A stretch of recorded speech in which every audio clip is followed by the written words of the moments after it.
बहुत खुशी की बात है कि आज वो दिन आ गया। 2014 में वोट नहीं दे सका क्योंकि मैं अस्पताल में था विलायत में, मगर अल्लाह का शुक्र है कि आज पार्लियामेंट्री इलेक्शन में मैं आपके पास खड़ा हूँ।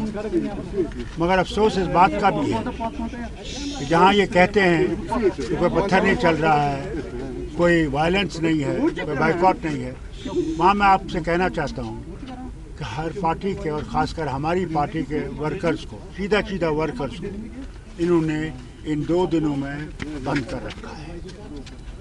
एक तरफ से ये कहते हैं कि इलेक्शन बहुत आज़ादी से हो रहा है, तो मुझे बताइए, मैं होम मिनिस्टर साहब से पूछना चाहता हूँ, प्राइम मिनिस्टर से पूछना चाहता हूँ, हमारे वर्कर्स को क्यों बंद किया गया?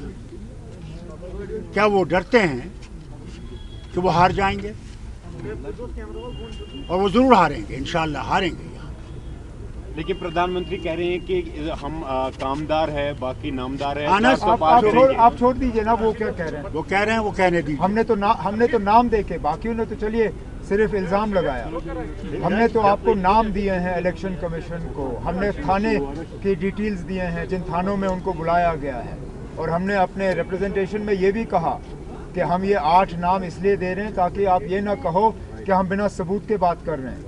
ये एक एग्जॉस्टिव लिस्ट नहीं था, it was an indicative list, it was to show that जो हम कह रहे हैं हम ऐसे हवा में बात नहीं कर रहे हैं। अब इंतज़ामिया की तरफ से ये फिर जवाब आया कि ये जी ऐसे ही बेबुनियाद इल्ज़ाम लगा रहे हैं, लेकिन हमने तो नाम दे के आपको कहा, हमने थाने के डिटेल्स दिए, उस चीज़ का तो आप जवाब दे नहीं सके। हमने किसी एक पुलिस के अफसर के खिलाफ कोई इल्ज़ाम नहीं लगाया, हमने कहा कि ये इंतज़ामिया की तरफ से हो रहा है। और लगातार बहुत सी कॉन्स्टिट्यूंसी से जो है ये रिपोर्टें आई, यहाँ तक कि मेरे जो पोलिंग एजेंट्स और बाकी थे वो इतने डरे हुए थे रात को कि उनको पता नहीं कहाँ बुला के बंद किया जाएगा। कई सारे तो या तो दोस्तों या रिश्तेदारों के घर में सोए, कुछ तो उनमें से ऐसे हैं जो अपनी गाड़ियों में सोए थे रात को, वो घर वापस नहीं गए। अगर यही इनका आज़ादाना तरीका इलेक्शन है तो फिर ये अपने घर में रखें इसको। डॉक्टर साहब, आपका एक देरीना तजुर्बा है, ये चीज़ आपने पहले भी देखी है। जो कल नेशनल कॉन्फ्रेंस का एक स्टेटमेंट आया था, अगर इलेक्शन कराना ही नहीं था फिर तो पहले ही क्लियर करते कि किनको जिताना है। यही तो मुसीबत है जो हम लोग बार बार कहते हैं कि दूसरे जो खड़े हैं उन्हीं के एजेंट हैं, उन्हीं की तरफ से खड़े हैं। आज लोग उनको दिखा देंगे कि कौन यहाँ पे है कौन नहीं है, कर लें जो करना है। फिर तो लोगों का भरोसा उठता है। लेकिन जरूर उठेगा। पार्टी भी इसी तरह की एलिगेशंस लगा रहे हैं कि उनके वर्कर्स को। मैं आपसे कह रहा हूँ ना, यही तो मुसीबत है। अपनी पार्टी के तरफ से इस तरह के इल्ज़ाम लगाना तो मजाक की बात है, क्योंकि ये किया ही जा रहा है उनको फ़ायदा पहुंचाने के लिए। और है कौन मरकज़ की तरफ से इलेक्शन लड़ने के लिए? और ज़रा बताएं कौन से वर्कर? मैं फिर ये बात दोहराता हूँ ना, अब हमने तो कम से कम आपको नाम दिए, थानों के डिटेल्स दिए, वो ज़रा बताएं कौन है और किस थाने में लिया गया। अब चलिए जो हुआ सो हुआ, रात गई बात गई, आज नया दिन है। अब उम्मीद करते हैं कि हमारे वर्करों को इस तरह तंग नहीं किया जाएगा। आज हम पोलिंग बूथ के बाहर खड़े हैं, हमने अपने वोट का इस्तेमाल किया। हमारे साथ 2 फर्स्ट टाइम वोटर हैं जो पहली मर्तबा वोट डाल रहे हैं। ये पहली बार है कि हमारी फैमिली की 3 पीढ़ियां जो हैं एक साथ वोट डालने आए। मैं यही उम्मीद करूंगा कि बाकी जगहों में भी इसी तरह अपने जमहूरी हक का जो है वोटर इस्तेमाल करें।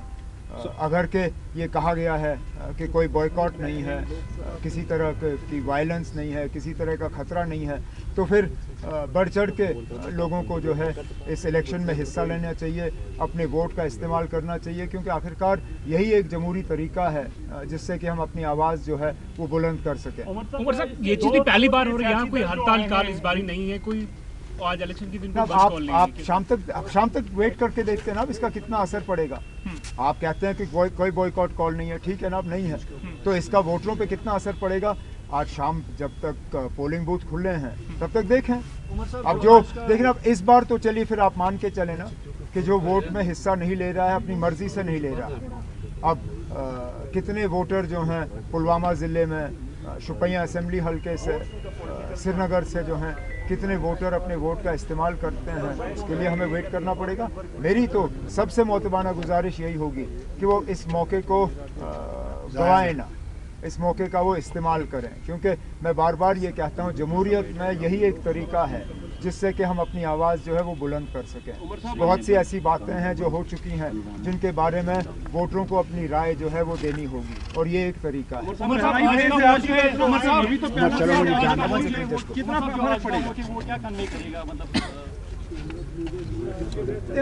मैं कैसे कह सकता हूँ क्या कन्वे करेगा, वो तो रिजल्ट कन्वे करेगा ना। मैं तो ये कहूँगा कि अगर नेशनल कॉन्फ्रेंस के लिए वोट आया, क्योंकि हमने तो बार बार इस इलेक्शन में 5 अगस्त 2019 के हवाले से बात की, 370 को यहाँ से हटाने की बात की, जो हमारे साथ पिछले 5 साल में जो नाइंसाफ़ियाँ हुई हैं उसका हमने जिक्र किया है। जाहिर सी बात है इंशाल्लाह जब नेशनल कॉन्फ्रेंस के उम्मीदवार जीतेंगे तो अक्सर बेशतर वोटरों की भी यही राय होगी जो हमारी है। लेकिन ये सवाल आप मुझसे तब पूछिए जब 4 जून को नतीजे होंगे।